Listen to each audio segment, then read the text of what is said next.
परमाणु युद्ध, ईरान मरेगा या मारेगा। नमस्कार, आप बहुत स्वागत आपका स्पेशल रिपोर्ट में। मैं हूं आपके साथ श्रुति श्रीवास्तव। जिसका डर था, लगता है अब वही होने जा रहा है। इजराइल ईरान के परमाणु अड्डों पर बहुत बड़ा हमला करने जा रहा है। वहीं रूस और चीन ने ईरान की पीठ पर हाथ रख दिया है। अब ऐसे में खौफ ये पैदा हो गया है कि क्या इजराइल और ईरान के बीच परमाणु जंग होने जा रही है। देखिए रिपोर्ट।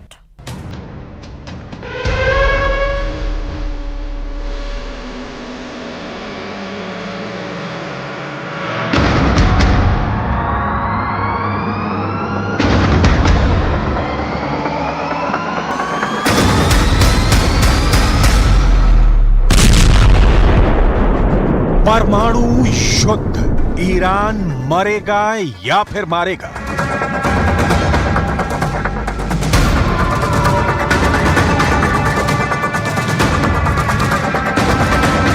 अगर इजराइल ने धोखे से भी ईरान के परमाणु ठिकानों पर हमला किया तो ये तय मानिए कि ईरान के सुप्रीम लीडर के आदेश पर ईरान के टॉप जनरल इजराइल पर सीधा हमला पलक झपकते ही कर देंगे।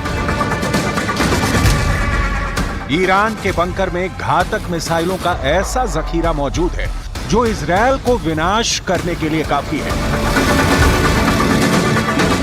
शायद यही वजह है कि अब इजराइल ईरान के परमाणु ठिकानों पर इसलिए हमला करने जा रहा है ताकि ईरान के परमाणु हमलों से बचा जा सके। जरा देखिए, खुफिया रिपोर्ट के आधार पर इजराइल ईरान के किन परमाणु ठिकानों पर हमला करने जा रहा है। इजराइल के अखबार द टाइम्स ऑफ इजराइल के मुताबिक ईरान के फोर्डो और नटाजन परमाणु ठिकानों पर इजराइल हमला करने जा रहा है। खबरों में दावा किया गया है कि इजराइल अपने लड़ाकू विमान F-35A और F-15EX को हमले में इस्तेमाल करने जा रहा है। 80 मीटर गहराई में मौजूद ईरान के फोर्डो परमाणु ठिकाने पर 30,000 पाउंड बंकर ब्लस्टर बम गिराने का प्लान है ताकि 80 मीटर गहराई में ईरान के फोर्डो परमाणु ठिकाने को तबाह किया जा सके। दावा किया जा रहा है कि 1200 किलोमीटर दूर मौजूद फोर्डो परमाणु ठिकाने को अगर इजराइल के F-35A और F-15EX लड़ाकू विमान तबाह कर देते हैं तो ये ईरान के लिए बहुत बड़ा नुकसान साबित होगा। ऐसा नहीं है कि इजराइल के हमले का दावा खोखला है, क्योंकि इस वक्त इजराइल के फाइटर जेट ईरान के परमाणु ठिकानों पर जबरदस्त हमला करने की प्रैक्टिस कर रहे हैं। F-35A और F-15EX लड़ाकू एक ऐसा अभ्यास कर रहे हैं जिसमें इजराइल से ईरान के बीच औसत 1500 किलोमीटर दूर पर बम गिराना है। हमले से जुड़ी इस खबर की पुष्टि एक और खबर भी कर रही है। इंटरनेशनल एटॉमिक एनर्जी एजेंसी यानी IAEA ने ऐसा खुलासा किया है जो वाकई दिल दहला देने वाला है। IAEA के चीफ राफेल ग्रॉसी ने मीडिया को बताया कि ईरान के परमाणु ठिकानों पर इजराइल के हमले का खतरा बढ़ चुका है, जिसकी वजह से ईरान ने अपने कई परमाणु ठिकानों को बंद कर दिया है। राफेल ग्रासी के मुताबिक IAEA के अधिकारी ईरान के परमाणु ठिकानों का निरीक्षण नहीं कर सकते, जिनकी जांच रोज होती थी। ईरान ने इजरायली खतरे को देखते हुए परमाणु साइटें बंद कर दी हैं। What I can tell you is that our inspectors in Iran were informed by the Iranian government that on the yesterday all the nuclear facilities that we are inspecting every day would remain closed on security considerations. परमाणु युद्ध, Iran मरेगा या फिर मारेगा। Iran ने भी कच्ची गोलियां नहीं खेली है। ईरान को भी कहीं ना कहीं रूस से जबरदस्त मदद मिल रही है। इस वक्त ईरान दुनिया में आत्मघाती ड्रोन बनाने में काफी आगे निकल चुका है।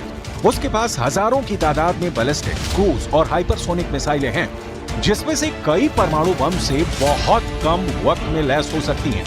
इसी वजह से दावा किया जा रहा है कि ईरान के परमाणु फैसिलिटी पर हमला करना इजराइल के लिए इराक और सीरिया की तरह आसान नहीं होने वाला है।